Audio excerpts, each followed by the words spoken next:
Dr. Hiranandani, perhaps you can help us understand why. Of course, there are a lot of these billionaires, many of these superstars from Bollywood as well, who live in Mumbai but want to invest in Dubai. What is the reason behind that? I think you've already said it very well in the introduction. Number one policy that it's a blend of East and West.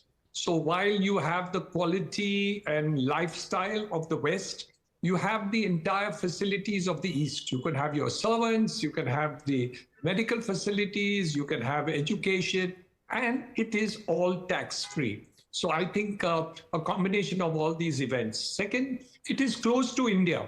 So in 3 hours, you're able to fly in over there and spend your weekend over there, or do business from there, or to have whatever is required to be done in that segment. So I think that's the second part of it. The third part of it is the fact that over a period of time, the quality of life in Dubai has continued to improve. Every week, I think there must be at least 10 new restaurants.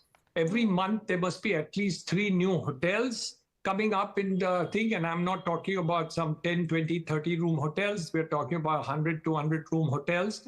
So I think the entire quality of life which you have in Dubai is second to none. And I think that has only improved. The other trend which we see is the high net worth Indians who are there living in London have actually, a large number of them in the last 3 to 4 months have migrated to Dubai. These are for tax reasons, because many of the people who are residing in London, in central London actually, have decided that they would remove and change their residency to Dubai because all their offshore accounts were getting taxed. So I think that's another trend which has happened, that Indians staying in UK have also migrated to Dubai and of course other places in the world, but Dubai seems to be the most attractive destination. The other explanation which you gave about the quality of life which is there and the type of properties which are available over there, those are second to none in the world. So I think that is easy to do. The transactions are very easy. You don't have to go through a very long-winded list of methodology to follow for the purposes of this. I think all this put together has done it. Children also have good education that is available today in Dubai. And of course, the business of business continues to be center of gravity of this part of the world, connecting to any part of the world directly. So you can fly to any part of the world directly from Dubai or Abu Dhabi. So I think those are the factors which have really made a world of a difference in terms of attractiveness of Dubai to come to that destination. One quick question, Mr. Hiranandani. Is Dubai most lucrative when it comes to shifting to Dubai? Or is it the rental aspect? A lot of people are still living in Mumbai, for example, from India as well, but they draw rental income from there. Oh, so that is an investment aspect of it. I was first talking about the people who have shifted to live there. The second aspect of it is the fact that people are investing into properties as an investment attitude. So yes, the returns are between 6 and 8%, and they are long-term returns. So I think, and over a period of years, this has grown. So the volume of turnover, the number of properties available, newer properties being available, I think all that has added to the attractiveness of Dubai acting as an investment opportunity. So that's the second part of it, actually. So both these aspects of it seem to be attractive to Indians for the purposes, and the government, of course, Government of India, in terms of policy, permits you to put, I think, $250,000 to be able to shift to any country into the world for the purposes of investment into properties or any other things per year.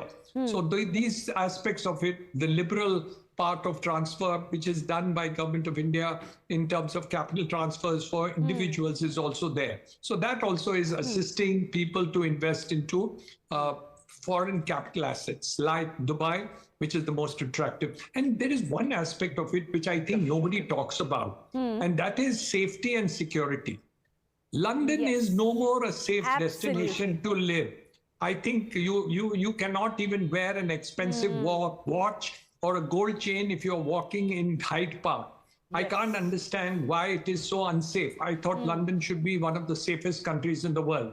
But I think Dubai beats it all. So from a safety and security point of view, absolutely, you can wear all the jewelry in the world and walk at 3 o'clock in the morning and not be afraid of anybody touching you whatsoever. And that's in Dubai. a very, very relevant point that you're making. The super rich, the uber rich, of course, we are talking about Lakshmi Mittal, who's the latest one. And Suhel, I'm going to come across to you.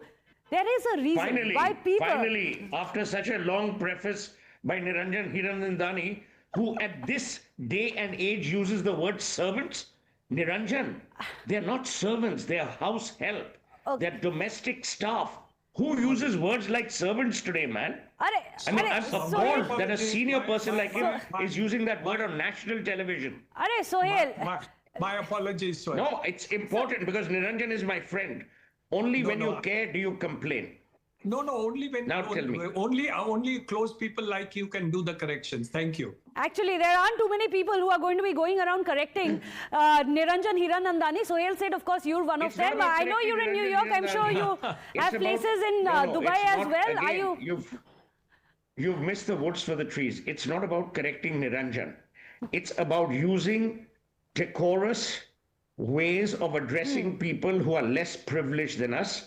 That's why I say the word servants. He's not alone. Hundreds of people use it. But he's my friend. I can correct him. Now ask your question. The question to you, Sohel, it would have been, have you thought about shifting to Dubai? Because I know you, every time you join me on the show, you are at a different location.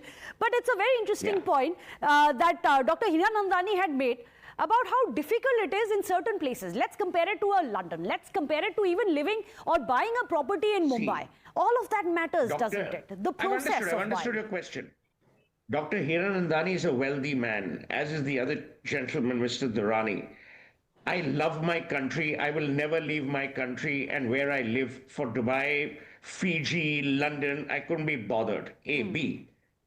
Dubai is India's finest city. Okay, that's the reality of Dubai. You meet the same people in Dubai that you spent a lifetime avoiding because they've all moved there. Now, they've moved there not because they love Dubai. They've moved there because some of them are tax fugitives, some of them are tax dodgers, some of them are tax evaders.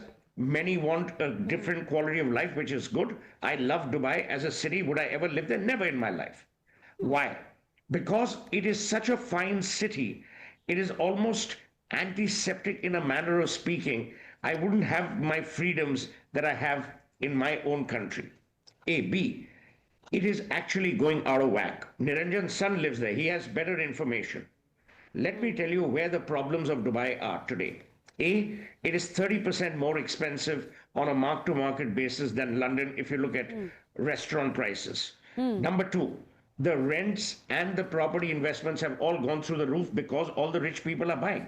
And you know how Indians are and South Asians, they have FOMO. If Lakshmi Mittal is buying in Emirates Hills, I want the whole bloody hill. So that's how it works. Law and order is brilliant, and only one man must be credited with a vision that he had is Sheikh Mohammed. What they have done to Dubai is unreal and unbelievable. So I find a lot of happy people, a lot of professionals, a lot of expats.